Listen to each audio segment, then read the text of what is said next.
Hey, welcome back. So we're going to look at the integrated rate law for a second order reaction. And so that's kind of a long-winded way to basically say, can we predict how the concentration varies with time?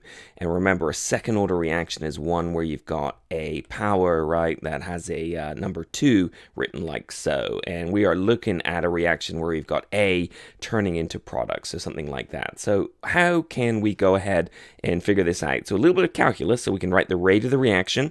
We can measure that by measuring the change in concentration of A and dividing up by the changing time. And because A is being used up, right, it's a reactant, we flip the sign. And the stoichiometric coefficient, right, is a 1, so we divide by 1, which is really nothing at all. And the rate law allows us to say that this is equal to K times by A squared. Now, with the magic of calculus, right, we can go ahead and we can change this. So this is actually a differential equation, and we can integrate it to get the concentration time behavior, and it ends up being 1 over the concentration at some later time is equal to the rate constant times by time plus 1 over the original concentration of A. So this is the integrated rate law, and this tells us how to tell the concentration at some later time if we know the concentration at some initial time and the rate constant, and all you do is you plug in the different time. Now, one of the beautiful things is, although we can use this equation, we can also, if I just kind of pull the slide down a little bit, we can also go ahead and use it as a way to test for a second order equation. We can make it a straight line plot. And the way we're going to go ahead and do that is we're going to go ahead and write down the equation for a straight line. So y equals mx plus b, and we're going to go ahead and line everything up. So y equals mx plus b. And if we plot time on our x-axis, and we plot 1 over the concentration on the y-axis, then we will get a straight line if it's second order kinetics.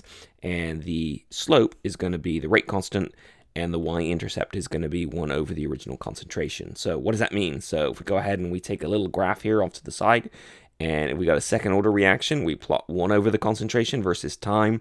We get a straight line. So since the slope is the positive of the rate constant, then it goes in an upwards direction now.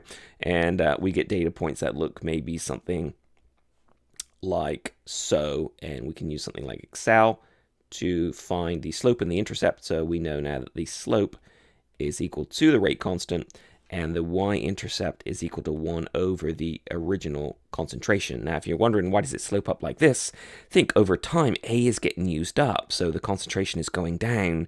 So when you divide it into 1, right, it's going up and up and up and up. So that kind of makes sense in an intuitive way.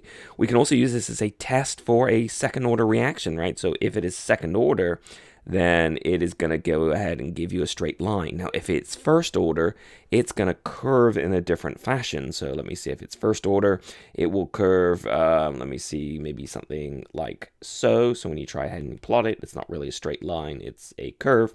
And if it's zero order, then I believe it goes in the opposing direction. So only if it is a straight line do you see proof that it must be second order kinetics.